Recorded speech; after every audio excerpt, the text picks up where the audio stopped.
who's wrong and who's wronger. In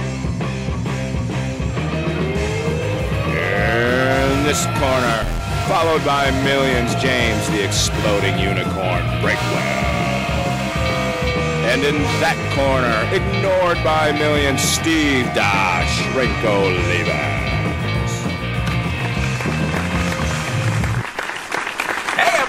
And welcome back to Wrong and Wronger, and we are so delighted that you put time into your life, built into your schedule to listen to us, because James and I are having some trouble finding time in our schedules to come to you. James, we're busy guys, man. We are. That was actually going to be my compliment to you for the week. I am shocked that you can still find people to pay you to come and talk to them. I don't know how word hasn't gotten around that they should stop, but you are always fully booked all the time. And somehow, despite the 95 projects I'm always working on, you're the busier of the two of us, which makes no sense to me whatsoever. So congrats on defying all logic in the employment world. Well, I'll tell you why. It's because I'm not a vampire. I do things when normal people are awake. You wait until the world goes to sleep to get your 95 things done.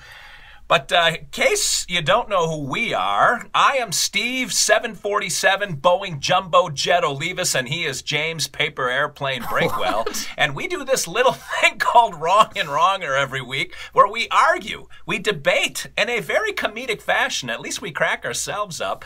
Something that affects everybody, but nobody really talks about. And James, we got one that you texted me. This one could come to blows this week. What are we doing this week? This one is going to get passionate. It's where do you put the ketchup when you're eating French fries? Do you squirt it off to the side, or do you squirt it all over or pour it all over the fries themselves? Off to the side or on top?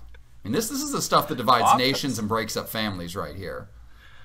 A brother against brother. Absolutely. There's going to be a Mason-Dixon line, and we're going to be standing on opposite sides. And ironically, the Mason-Dixon line will be determined by the Guam Quarter of Fate. You do the math on that, your head will explode. Anyway, before we do that, there's usually a couple of steps that we go through. And I've got some talking points here, James. One of them involves you and the fact that you almost died this week. I can only imagine if your wife is anything like my wife, this might be portending a bit what your column is going to be for your newsletter this week. We are recording this one a little early, but you tweeted and Facebooked, I don't even know if they were on Twitter, I just saw them on your Facebook, some pictures of what your wife discovered when she came home from what was probably a nice relaxing trip away from you and the girls. And how did you manage to somehow stress her out beyond the normal level that you two must live with day to day? Well, I'm gonna go into this more in another video, which is exactly what I was going to record before you so rudely interrupted me with your busy schedule. But yeah, my wife, so she was actually out picking up the two older girls. They were hanging out with an aunt. And she got home, and I thought I had everything under control. Earlier, the pig had knocked over a milk cup and climbed up on the table and was getting a drink. And I got that under control, got the two little kids laid down to bed, and I thought, fine, no problems. Later, I heard them running around upstairs. Also not a big deal. They never go to bed. Okay, but I should have been suspicious when they didn't come downstairs and, like, ask to leave their room. They were just running around happy upstairs. So my wife then goes upstairs when she gets home. I don't accompany her because I have nothing to fear. I'm in the clear. And she gave me one of those, you need to come up here. And based on the tone of it, I knew my life was in danger. But I took my phone, because obviously I knew that danger breeds the best content. So I was like, oh, we're going to see how this goes. And yeah, the two little ones, my 4-year-old and 2-year-old, had taken their chalk markers. It's like chalk dust that you're supposed to add water so you can draw on sidewalk. They had taken them and just opened them and dumped the chalk dust everywhere. And then they'd opened bubble guns, which each had a pack of bubbles with them, and dumped all that soapy water on top of it to make like a paste so it stuck to everything. They got it all over an end table, all over the carpet, all over themselves. It's still on the carpet. Like, on the to-do list today is try to rescue it. Like, I don't know if I think we're going to try to let it dry and clean it off then, because wet with the soapy stuff in there, it will not come off. And as everything was so tense, and everybody was in danger, I started taking pictures. Like, you have no idea what I risked to get those pictures out there. That almost ended my marriage. But I stood in the pocket and I took those pictures. And then, and only then, did I start resolving the crisis. So you are welcome. And check out that video on my own YouTube page where I'm going to go into excruciating detail about how that went down. And it'll be up by the time this airs. Yes. So if you haven't seen it, I'm telling you, you got to see it. And if you don't visit Breakwell on Facebook, did you put it on Twitter also, Yeah, James? I put that one everywhere. So an incident that bad had to go up everywhere. So that one was on Instagram, Facebook, and Twitter. I had to share the misery. And the pictures of your girls and the look on their face, generally happy-go-lucky children, tells me that Mama was a little irked when she discovered what had happened. And just to be clear, the kids were not sorry at all. They were sorry they got caught. They had no remorse. I don't think I ever got through to them what they did wrong. The 2-year-old especially, she had no idea. She could not even fathom why dumping chalk dust all over the room and dumping soapy bubbles on top of it, would not be interpreted favorably by adults. So she lives in her own world. Frankly, they might have been trying to clean it up with the soapy bubbles. See, that makes sense to me. Yeah, I don't think they realized that bubbles come from soap. I don't think they even made that connection. I just think they thought they'd put one mess on top of another mess. Maybe they thought that it would cancel out. Maybe they thought it would make a double mess. I don't know, but it was a rough night. There was a lot of drinking after that. That was just you and Waffle bellied up to the bar. All right, well, that was thing one, and I apologize for stepping on what you're about to put out content-wise, but I couldn't let that go without at least saying these are different rites of passage that people with no children probably hear stories and they think, nah, how can that be as universal of an issue? But screwing up carpeting, cutting their own hair, have your kids cut their own hair yet? Yes, we've had that happen twice now. Did Mom cry both times? The first time was close. I think by the second time she just shrugged it off. Like, well, your hair's already ruined. I think it was the 4-year-old once and the 2-year-old once, and there was a lot of hair. Yeah. Mama cried for both kids. They took the round tip scissors and decided to give themselves a quaff. But yeah, these little rites of passage, these are the stories that you'll tell forever. Forever. I could die. Very soon. Please. Again, be our best podcast ever, the one where Steve dies. We'll get 8 whole viewers on that one. Rifle through my wallet before you call 911. I do the same for you. Well, that was thing one of the 2 things I want to talk about. The other one harkens back to our debate last week because I love going through the comments. People really do take this stuff seriously, James. Like, this burns in the pits of their soul when they hear us argue about this stuff. I don't know why people with no appreciable sense of humor listen to us in the first place, but who am I to judge? Anyone other than you, which I always judge. But I was surprised at how many people brush their teeth in the shower. I hadn't even thought of that one when you and I were arguing about it. I thought of it, but I knew 3 options would utterly confuse you, so I didn't want to throw you off more than you already were. I thought it would be a minority, though. It just seems like there's too much risk of spitting toothpaste on yourself, and that's gross even if you do wash it off. And we don't really have a 3-way system set up here. I don't even know how we would handle that. Like, one person argues 2 things, bring in a third person. We don't know a third person, okay? Our circle of friends is basically non-existent. You and I are just acquaintances, so I don't know who we would even bring in. Yeah. So yeah, that was a non-starter. But yes, people apparently do really like to brush their teeth in the shower, which makes me wonder, where do you keep the toothpaste? Do you keep it next to the soap and the shampoo? What's in your medicine chest then? I have so many questions. A lot of psychotropic medication for anyone, because someone brought up a good point, which was, what if you drop the toothbrush? Do you use the toothbrush to scrub the mildew out of the shower too? That's a level of gross that I don't even want to deal with. You know me. I'm guessing maybe they take it in and out with them every time, but that's a level of planning I just don't have in the morning at that time. All right, so, but that surprised me. That very few of these things surprised me, but that was when I thought all of the people were agreeing with each other that during is the only way to do it. And that's one of the things that you and I talk about when we pick topics, which is a lot of these topics you can sort of gauge the rest of the world just by looking around. Like the topic today, ketchup on or next to the French fry. You sort of look around in the mall, in the food court, see what people do. This is one of those things that, how many people do you shower with? You just don't know what people do when that bathroom door shuts. It's weird. That is true, and maybe some things we're just better off not knowing. I mean, you probably know what roughly one other person does. Maybe even not that. Maybe your wife locks you out of the bathroom, which, good on her if she does. So it's possible you don't know what anybody else does. It's just the grand mystery. But some mysteries, just aren't worth solving, and I think this is definitely one of them. Well, I'm fairly certain that you kind of wish we had never met. So the less you know about me, the better off we are. Yeah, if I had that time machine, I know what one thing I'm undoing.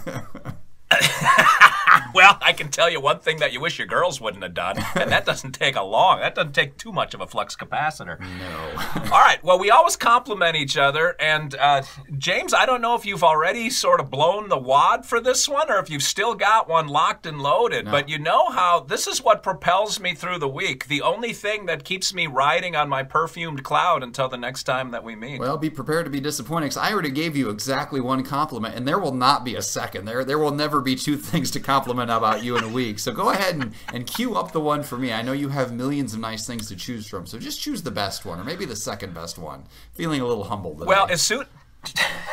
Well, I don't want your head getting too big. You got that small space that you're in. But when I saw the pictures on Facebook, and we did kind of lean into this a little last week, but you didn't want to touch it because of the topic that we were going into, which was your second book deal. But that the title of the book that is yet to come out, you've got the zombie apocalypse one, Only Dead on the Inside. The next one is called, what? Do you just want to tell people what the title is going to be? Because I'm going to say you rose to the occasion and absolutely hit the mark of that title the other night. Bare Minimum Parenting, the ultimate guide to not quite ruining your child. I mean, it really, it sums up my entire life philosophy right there in the title. Bare Minimum Parenting. Girls are running around upstairs. What could possibly go wrong with that? Girls are giggling hysterically. Girls not coming downstairs. Mom's not home. What could possibly go wrong with that? Well, there is an answer to that question. And the end of days occurred when Mama walked through the door and up the steps. So good on you.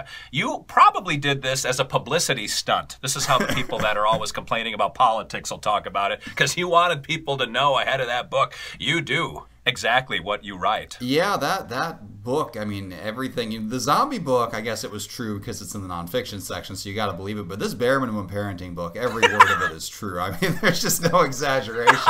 I will describe to you how exactly to get kids like mine so you can share in my nightmare. And it's very easy to do. I mean, I wouldn't do it if it wasn't easy. If there were any hard steps, if there was any work whatsoever, I would have bailed out a long time ago. But it turns out you can just squeak by doing not very much. And then use all your extra time to make pointless podcasts. So here we are. It's all coming together now. Wow, you must make another podcast beside this one. All right. Two pointless podcasts. Actually, you do, beside this one and the other one. Yes, exactly. I'm wearing our 10 Minutes to Save Your Marriage shirt today, just to let everyone know we have the other one out there. We do. And that one talks about relationship problems. But this one is a debate. Yes. And James, I got the Guam Quarter of Fate locked and loaded. What are we going to call the two sides? All right, heads, ketchup to the side for me. Tails, ketchup on top for me. All right. And do you have a pre-opinion about which of these is the correct answer? I do, but, you know, I think I'm flexible on this one. I think I can make a strong case either way, because the important thing is no matter what the facts are, I'm always right. So that's all that really matters. That's the disconnect between our listeners and our viewers and us. But all right, here we go. So heads is on top? Yes. No, heads is off to the side. Heads is off to the side. Tails is on top. Oh, God. You confused me there. It's more complicated from here, folks. All right. Heads is to the side. Here we go. Quarter is up, down, and it is heads. It is to the side. To the side. I'm on top. Yes. You're on the... Wait, never mind. This is getting weird. Yeah. So you're a ketchup to the side. Yes, I'm ketchup to the side, which makes sense. And I think if you're not a small child is how pretty much everybody does it. If you slather the ketchup on top, you're going to get ketchup on your fingers. It's a very unequal distribution of ketchup. The fries on the top are going to get the most ketchup. The fries on the bottom aren't going to get as much ketchup. You're going to have ketchup rather than at the tip or the end. You're going to have ketchup in the middle on some fries. It's just going to be everywhere. It's going to be a big old mess. But if you put ketchup to the side, you can take each individual fry and apply exactly as much ketchup as you want to it. No more, no less. If you're not sharing, you can double dip. You can put that fry in there twice without ever getting any ketchup on your finger, delivering the perfect flavor experience to your taste buds. It gives you, the diner, total control. I mean, slathering it over the top, it's like a form of communism. You just kind of distribute everything willy-nilly and hope for the best, and everything falls apart, and you get down to those bottom fries, you're not going to have any ketchup on there. I mean, small children with no self-control, they might want to have you squirt ketchup everywhere. But for everybody else, everybody who's 3 or above, they want ketchup on the side so they can maximize their taste experience. And I don't know how you could argue otherwise. Well, I got 3 points, and one of which is to explain what communism is to you, because communism means everything is exactly the same. And that is the level you can achieve when you put the ketchup on the top. On the side, I mean. That's the level you achieve. Dadgum, I stepped on my own argument. Breakwell, you got me all flustered with this ridiculous, these points you're making. Here's the deal with ketchup on top. I got 3 things. One, that if you put ketchup on the side, you are in danger of that bleeding into everything else on your plate, or particularly if you get a basket, like at some of the fast food places, like A&W will do that to you, or Captain D's will do that to you. You get a basket with all your stuff in it, and ketchup on the side means that the ketchup, the pool of ketchup has to be dammed off by usually the basket on 1 or 2 sides, and then the fries dam it off, and then whatever it is you're trying to eat ketchup free is damming it off, and it gets ketchup on it. Like, the ketchup is getting into things that don't require ketchup, and that's bad in and of itself. Number 2, that you control volume when you put the ketchup on the top, because you get exactly as much ketchup as you think is going to be necessary for the meal, and then you drizzle it over the top. If you put ketchup on the side, and Breakwell, you can't tell me this doesn't happen to you. You always end up adding more ketchup and more ketchup and more ketchup because you overdo it. And I know how gluttonous and overindulgent your lifestyle tends to be, mostly with things on the food chain in the alcohol family.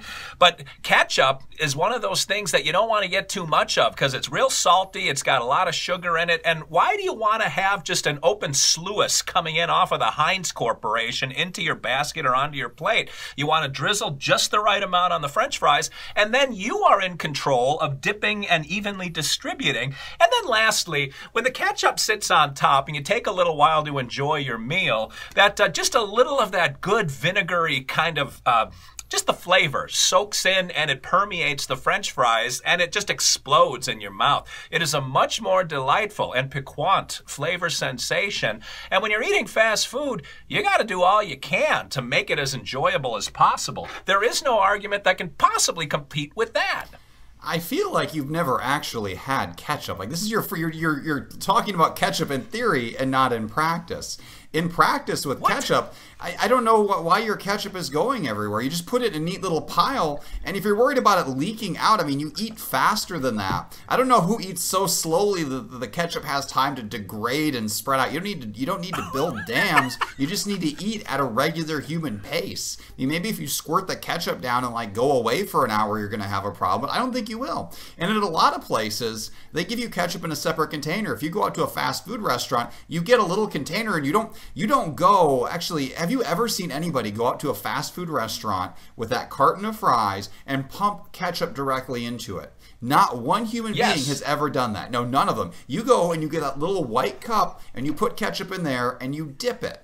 Or you open your ketchup packet and you squirt it down beside the carton of fries and you pull out 1 fry at a time, or 2 fries or 3 fries. But nobody in their right mind would look at a McDonald's container of fries and put the ketchup directly in there. It would make a mess and it would be inefficient. And I think we can safely say the way that the most people eat fries in America is in the form of fast food. And if none of those fast food diners, 0% of them, are squirting it directly into the carton, if they are all, every single one of them, putting it off to the side, then I think we can say that's the correct way to do that. And this trend continues to fancy restaurants too, except instead of like a white, a little white paper cup, it's like a metal cup. Like, so that's what we do at our local brewery here.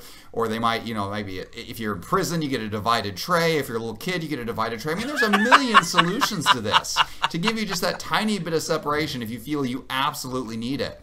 But I think it really just speaks for itself. If you're doing it at McDonald's and Burger King and Wendy's, the places that specialize in French fries, then who are you, Steve Olivas, to overdo that wisdom, to overrule them and say that no, you should put it directly in your fries? You know how gross that would be to go up to that ketchup pump and just stick your whole thing of fries under there and just squirt directly into it?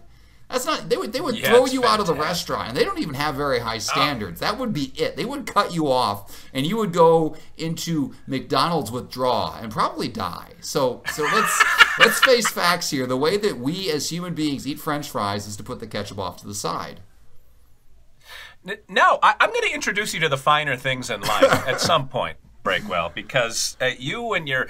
I don't know what kind of French bistro fast food places you tend to eat at, like the brewery you go to. Do you raise your pinky when you take a sip of your craft beer and pretend you like it even though it's awful? Like, people like ketchup, and yes, they put the fries right underneath the pump, What? but even if you're not at fast... You're not at fast food. What if you're at home enjoying a good steak and you put some ketchup on the plate to dump the steak into? If you dump the steak, it starts spreading out. When you push down on it, it's just physics, James. I know you English majors have trouble with scientific concepts, but as it spreads out, the footprint of the ketchup gets bigger and bigger on the plate. You're going to get ketchup on your Brussels sprouts or your French cut green beans, whatever you wealthy people eat with your steak. You're going to get a little on the bread that you've got on the plate. Now, putting it on top of the French fries keeps everything nice and neat and orderly, and we've got to live in an orderly world, James. There's too much chaos out there. I'm trying to bring a little bit of control into your abyss. So I guess I'm just so confused. Like when I thought for a long time your thing about steak and ketchup was a joke. But you've been posting pictures lately. It makes me think it's not, that you really eat steak with ketchup. So when you eat your steak with ketchup, do you put that ketchup off to the side, or do you take that ketchup and apply it directly on top and just slather it over the top of the steak? No, James, that would be an insult, because a steak is not French fries. A steak is meant to be eaten like you're at a fine restaurant, and therefore the ketchup goes off to the side. Just like you fine French bistro McDonald's people do. But the rest of us, the working class. Give you away. I mean, if you for your steak put it off to the side, I bet if there were French fries in that picture, the French fries would also have it off to the side. I'm betting there is photographic French evidence fries out there that would prove you don't even do this yourself. I think we've unmasked you. Okay. All right. You've launched a filibuster now to make sure that we're going to run out of time here. That's good. That's good. What kind of an insult would it be to have French fries with steak? Who would do that? Only an animal would do that. The French steak has got to be eaten with a nice vegetable, with some kind of carb, not French fries, probably like a nice French bread, and then ketchup. That's the way God intended for it to be. That's the way that people who enjoy the finer things in life experience this stuff. One of the only things I remember from French class where we didn't really understand French at all was un steak frites. I'm sure I'm saying that wrong, but it was steak and fries. That's what the French eat. And they invented French fries as given by the name French in the title of French fries. These aren't freedom fries. These are French fries.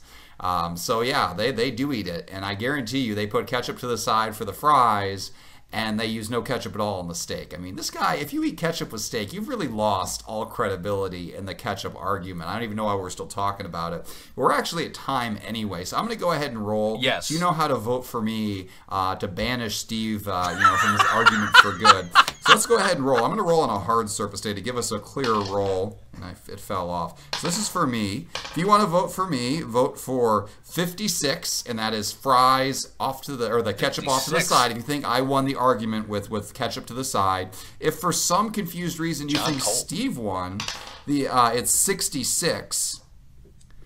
66. And if you want to throw away your vote on a random, it is, oh gosh, I cannot get anything to land on a flat surface. 44. How about that? Wow, Reggie Jackson, Hank Aaron, nice. So we got two double numbers this week. Athletes like double numbers. We did, and they're on a flat surface this time, so it eliminated all interpretation. All numbers were on the table. So yeah, this was perhaps the most decisive and lopsided debate we've ever had. I trust our super intelligent voters will do the right thing and vote for me. And that should be the end of it. And we'll get to see another hilarious / demeaning / traumatizing Steve penalty video to make the internet just a little bit worse. Well, the one thing that I've learned is Steve penalty videos, as fantastic as they are seen by almost nobody. And so my shame will remain an individual experience. All right, well, we got to get out of here, man. We are rolling deep. So, until next week, and catch us. If you're not already subscribed, you got to subscribe somewhere to get the alerts, and hit that little bell next to the subscription on YouTube so that whenever James puts one of these up, you get an alert that pops up on your phone that says, check out Wrong and Wronger again. YouTube, Podcast Addict, SoundCloud, Stitcher, iTunes, and the brand new on board Spotify. We're glad to have you listening on Spotify, but until next week, where we are going to determine why James lost this poll that he thought he should have won once again. This is Steve Olivas for James the Exploding Unicorn Breakwell saying thanks for watching and listening, everybody. And remember, 2 wrongs can't make a right.